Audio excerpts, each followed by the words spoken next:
take into your hands a plan. Your own hands can land your own brand and damn. Hey guys, Jonathan here with Jack of All Trades. Welcome back to the channel.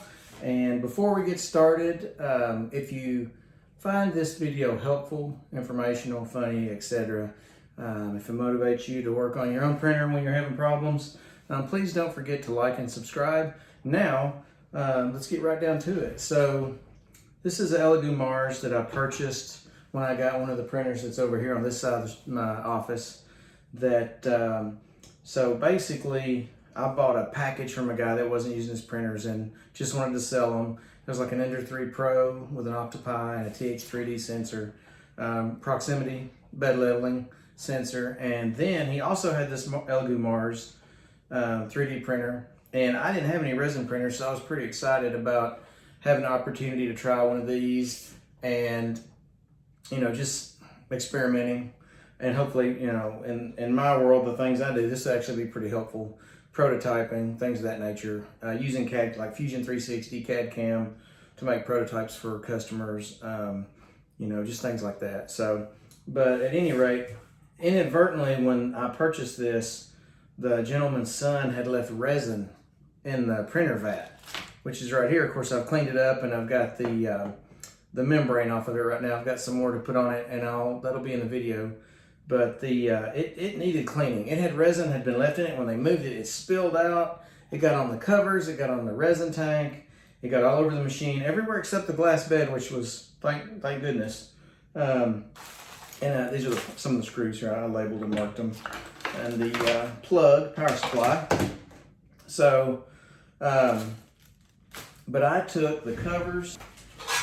I took the LCD screen out and clean these, and I'll tell you what I used was I purchased some acetone at the local hardware store, and I used gloves and just like a microfiber cleaning towel and paper towels and a little plastic scraper, which helped a little bit, which was literally just a little plastic scraper like you buy at the hardware stores, a square piece of plastic.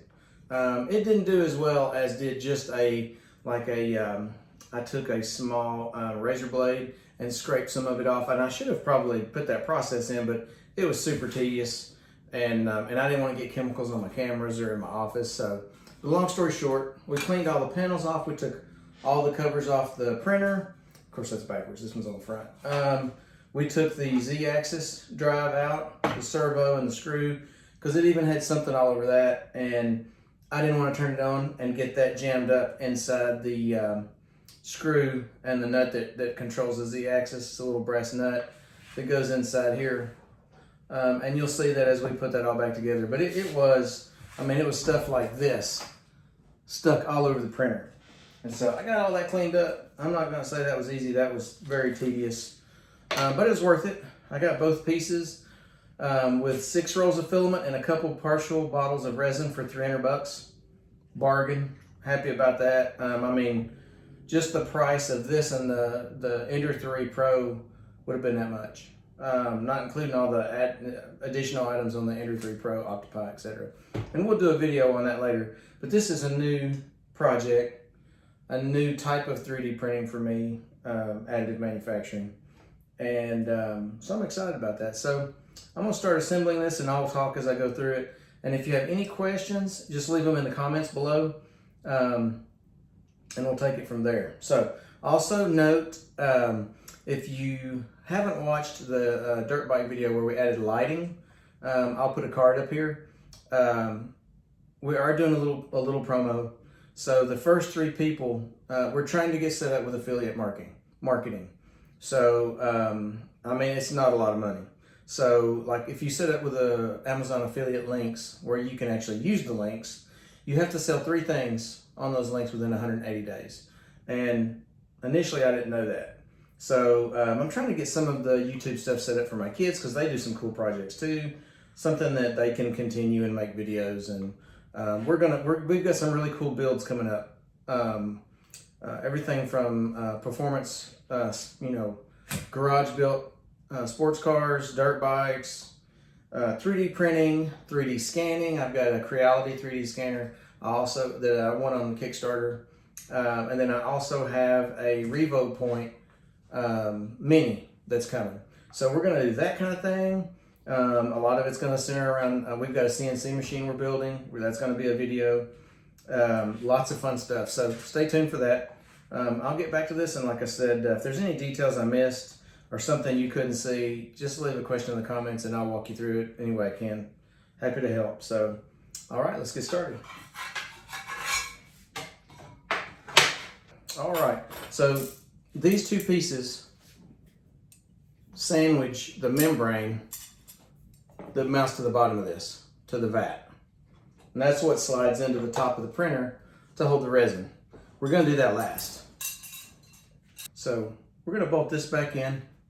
This is the Z-axis servo and lead screw. It's just the way it came out. And I took and held this over a vat, and I took an old toothbrush and put acetone on it and scrubbed all the stuff out of the this thread, the lead screw, all the pitch here. I did not want that to bind up the nut on the top. So I'm gonna put that on real quick. And all I'm gonna do is snake it back in from the side here and come up through this hole right here. Let's see here. And this will only bolt in one orientation, because you can see the two screws right here.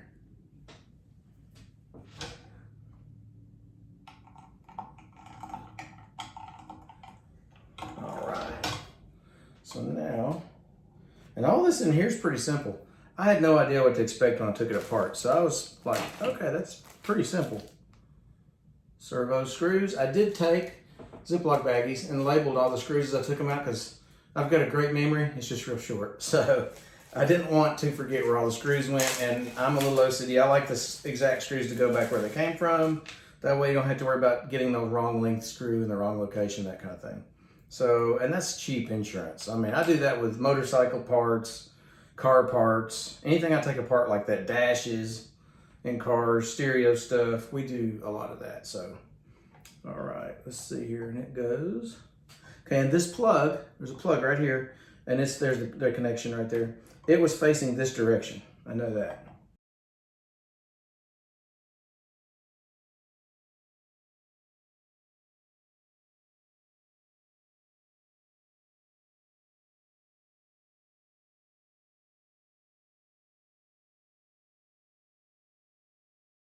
Now, I'm going to just lightly tighten these screws down. I am not going to tighten these way up yet, because I want to get the Z-axis, the top back on, that moves the platter. That's what this attaches to, that moves up and down on the resin printer. That's what the resin attaches itself to when it's printing. So I need to make sure all this lines back up, and if that's tight, there won't be any give in it. And there's some play, there's some tolerance. The hole is a little larger here than the screw. I'm sure that's so you can line everything up and then snug everything down. Let me turn this way also, so you can see more of what I'm doing here. Like I said, there's just two screws right here in the top of this. I was a little nervous about taking this apart, and then I'm like, well, the resin doesn't need to stain everything. It's got to get cleaned, and if I have any problems, I'm sure I could reach out to somebody and figure out what I'm doing wrong here. So, okay. Now, actually I want those a step looser. I'll loosen those up just a hair. How about we do it like this? No, that way we can both see.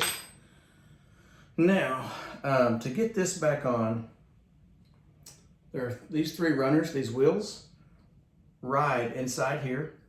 There's two metal bars in here that are like ground rod, just giant dowel pins. And they are right here. So, and this is spring loaded. This nut, which this rides up and down the screw inside here. So I think what needs to happen is I'm gonna have to line this up, start it on there a few threads, and then push this down on it in this groove. That's kind of the way it came apart. So I'm gonna go ahead and start this nut, and there's the nut right there. You can kind of see it's got two prongs right here, and there's grease in there. I'm gonna leave that grease because it's not resin, it's grease. And I probably will put some white lithium back on this so it moves freely. White lithium grease.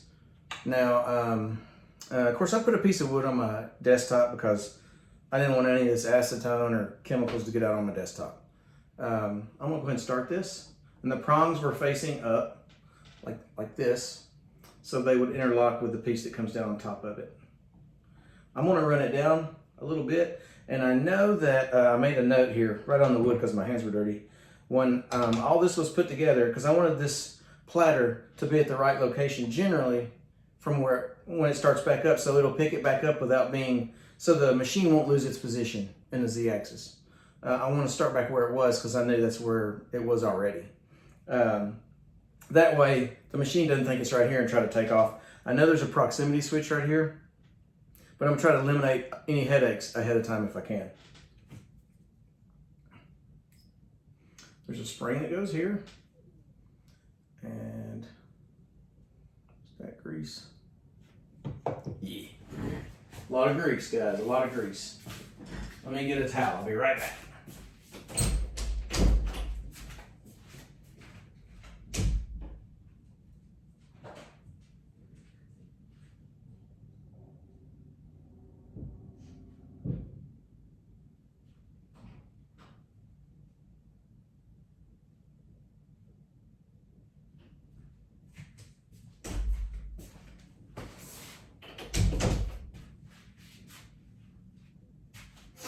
Let's see here. All right. Got an old towel. My wife will probably kill me, but I just didn't want to I'm going to try to keep my hands as clean as I can. So, all right, back to business. And I look inside here, and the prongs on top of this lead screw are currently facing this direction, front to back. So I'm going to leave them there because it lines up with the locator in here. Let's see how this goes. I think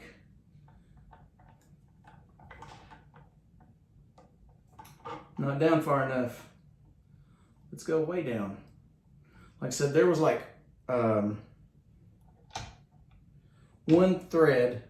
This moves up and down. There was one thread showing right here, sticking out above the top of this Z-axis component. So I'm gonna run this down, way down. Not a lot of Z-axis travel on this piece, huh? It's just from here, just right here, very small. Okay, there's something. God, a lot of grease and resins. I think resin printing is going to be pretty messy. And I didn't smell an odor on the resins that I have, but I have a feeling that the resin, some people said there's an odor. I wear gloves when I'm messing with it. And cleaning the vat is an extra step versus a regular 3D printer. But the finishes and everything on these prints, it looks really good. So I'm excited about that. All right, let's see if I can make this happen here.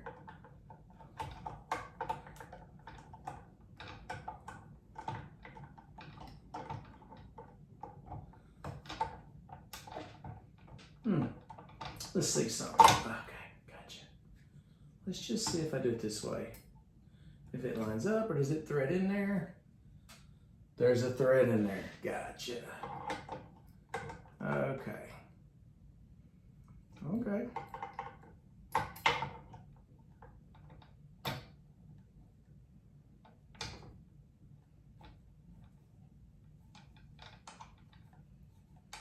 I'll have to tighten it down till this lines up with it. Haven't had one of these apart before. Okay, it's engaging right there. We'll see what happens.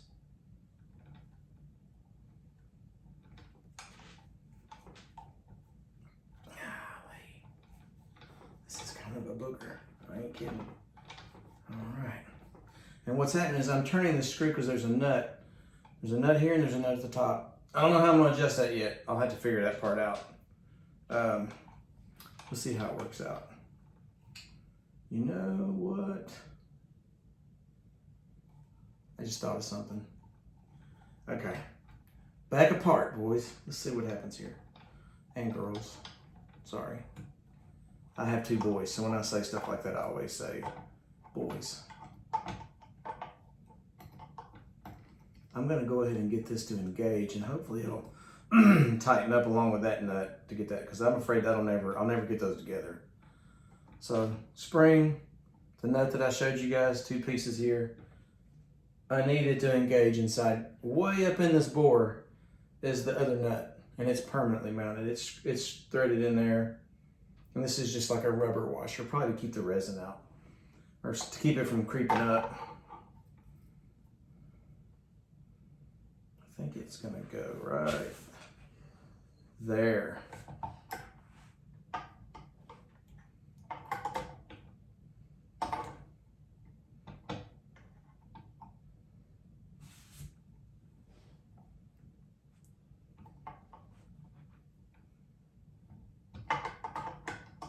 Okay, this is gonna be the tricky part.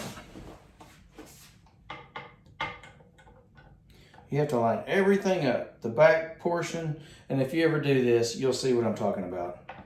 Sorry, I'm here filming today by myself, so there's no kid to change the focus on that camera here.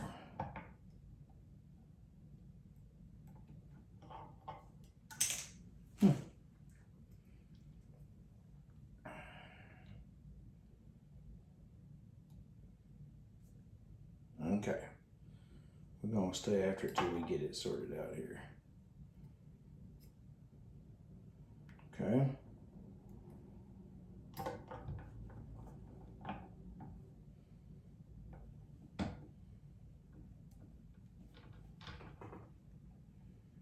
In a minute, when I get this together, I'll pull on it and see if that backlash spring, everything feels like tight. So I'll try to draw something towards the end of the video. If you watch till the end, I'll try to draw a little representation of what I think's happening in here.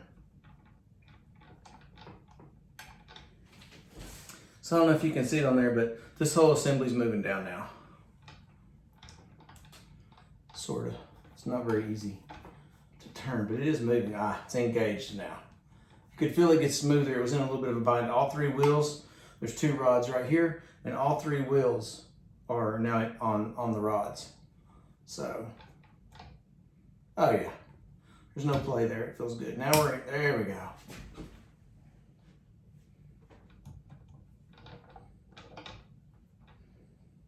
Okay, I got that started. I'm gonna loosen these for a minute and see. They're loose enough. I'm gonna let that settle where it wants to be. And then there was no binding. I'll make sure I'll move it a little more. I need to bring it down because this, when you put it on here, like so, when you put this on, it hits the top of this cover. See, it won't go all the way down.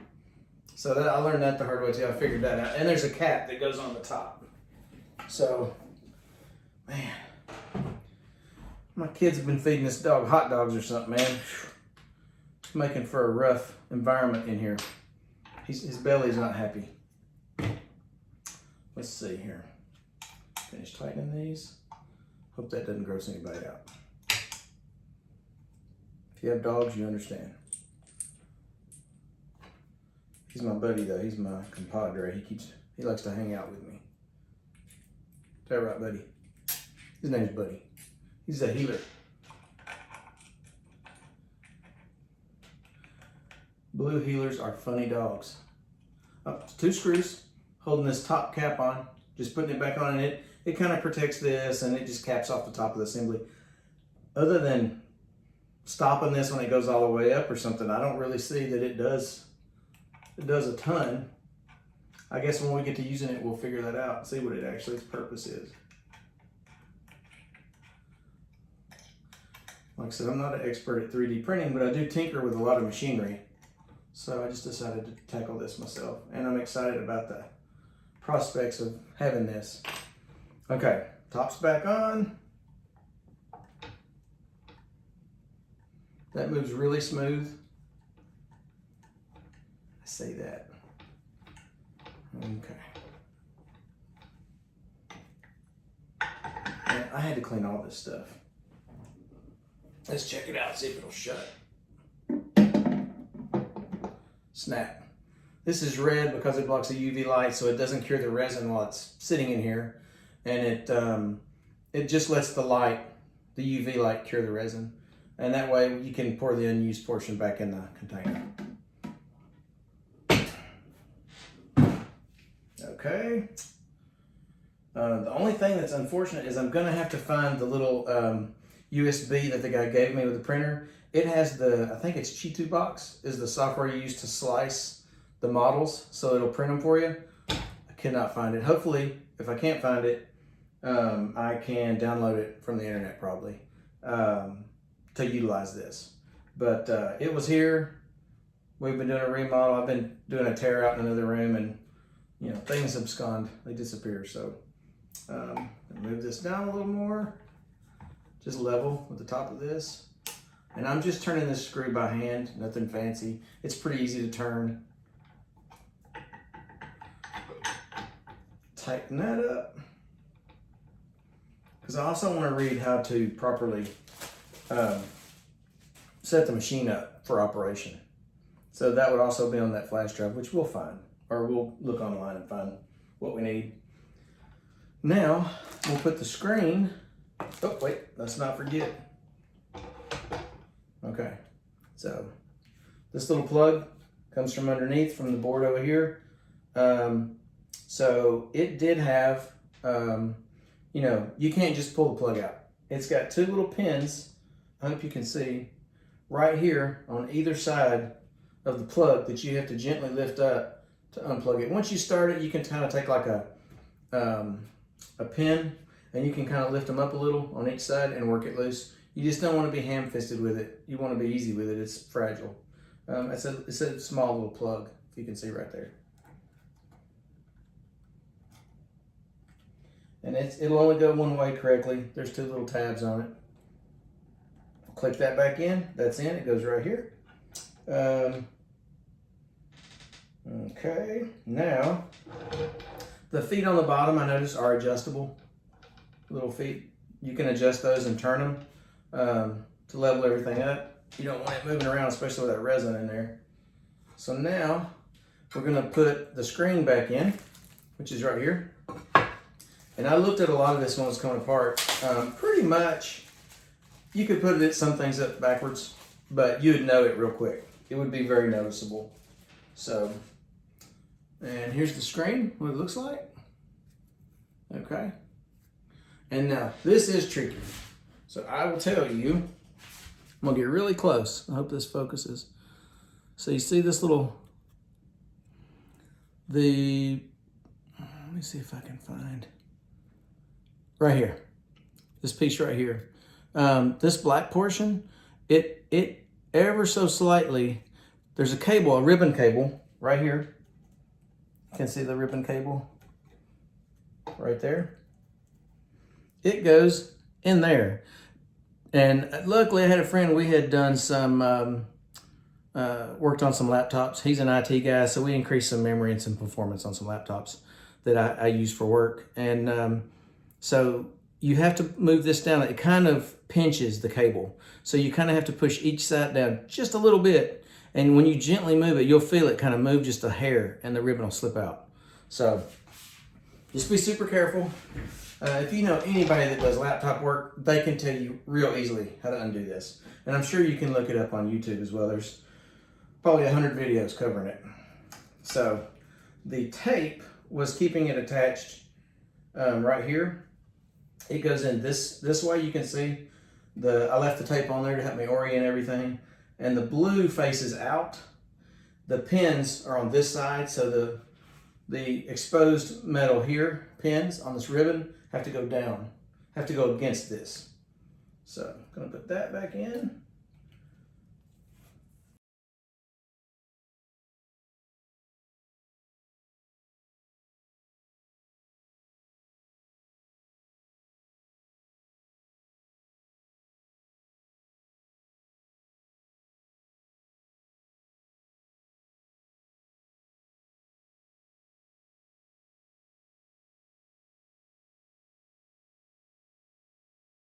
And we're gonna, I'll tell you what, we're probably gonna go ahead and fire this up. Let's see. I looking for anything to... You know what? I'm going to go ahead and put the screen back in here. It's not worth tearing it up to be in a hurry. If something's wrong, we'll take it back apart, or I can probably do it with it installed here. These are the cover mounting bolts, and these covers were in a bind. They didn't just like, there's like 4 screws, and when you took 2 off, it was easy. When you took the other 2 off, it kind of sprung a little bit. So it'll probably be a little bit of effort holding it together, putting the screws back in. They were pretty tight.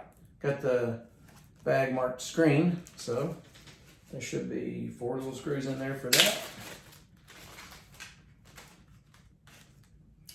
I left my Allen wrenches out of the pack so I could see which ones I was using.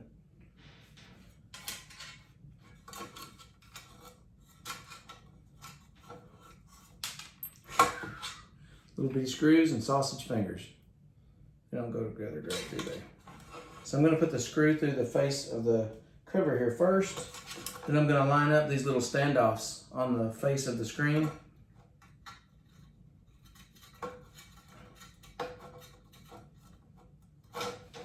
So I'll try to turn this. Sorry it's so far away, guys, but I'm here by myself. So there's little standoffs. These screws go through the front of the screen right here and hold this on. Piece of cake, right?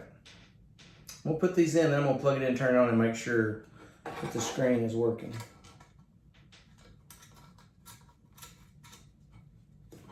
Getting closer, 2 more.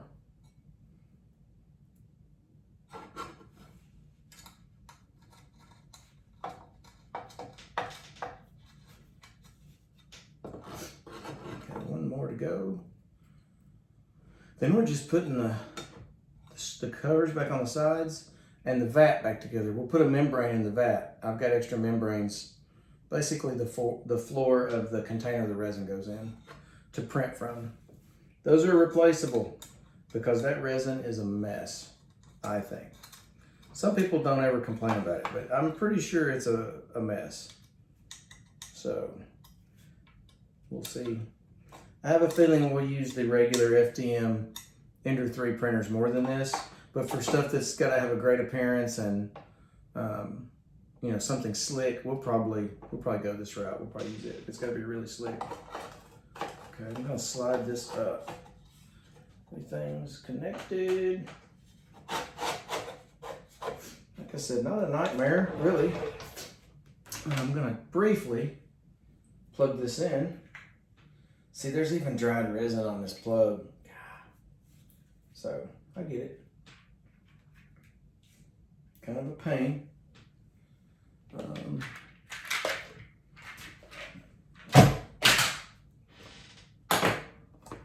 gonna cut this zip tie somewhere. Apparently this guy had it on a bench and everything was right there.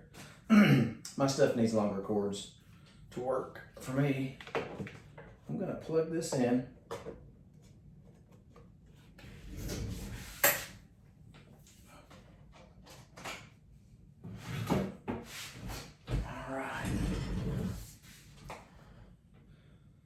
See what happens.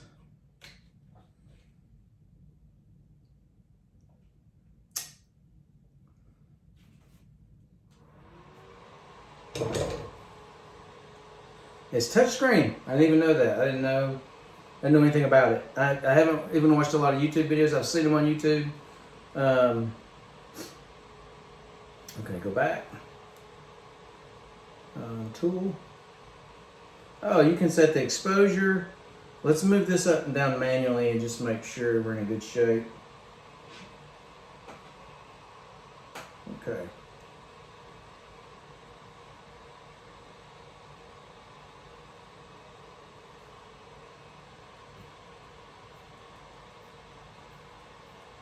Oh yeah, it's moving. You check this out. It's very quiet. I'm gonna do a 10mm move.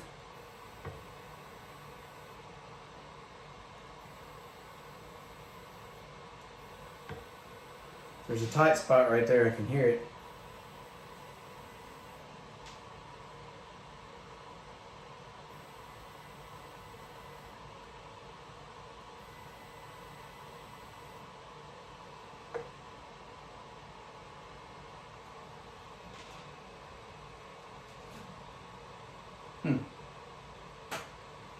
don't see anything wrong with it though. Let's go up. It might just need to be greased. That might be why all that grease was on there. Everything seems really smooth.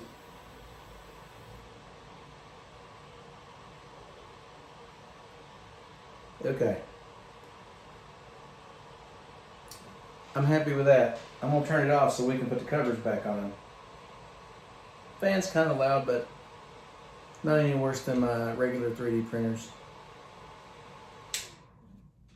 Gonna unplug the power supply. It's really tight. Probably freaking resin on it. No. All right. I'm gonna put the other cover on the back.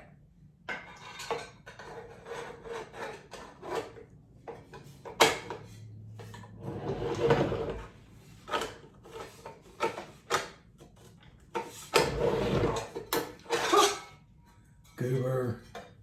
Upside down. That's what I get for not looking.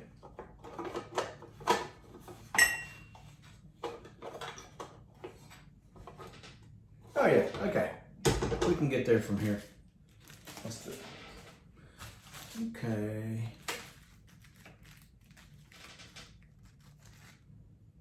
Mounting bolts. Here we go. I'm glad y'all are getting to take this journey with me. This is fun stuff. I like doing this when everything goes according to plan. Cat hair. My wife's got a long-haired cat. He's nosy. He's been in there. When this was downstairs on our dining room table, my wife was happy about that. And he's checking it out.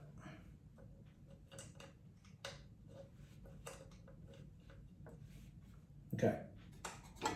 Give it a little push here. Now comes the fun part, right? I'm gonna get some of these other screws in. I think I'm gonna do them crossways on each side. Maybe that'll help.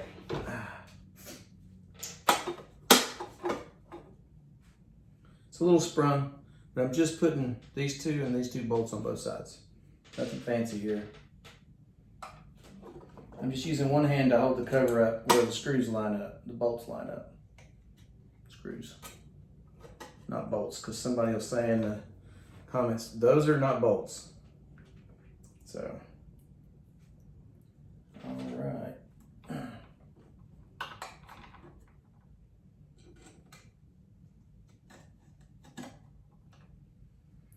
Okay. Let's see here. Man, I was just checking to make sure this camera was recording. Just had a moment of fear where I was going to take this back apart and see. I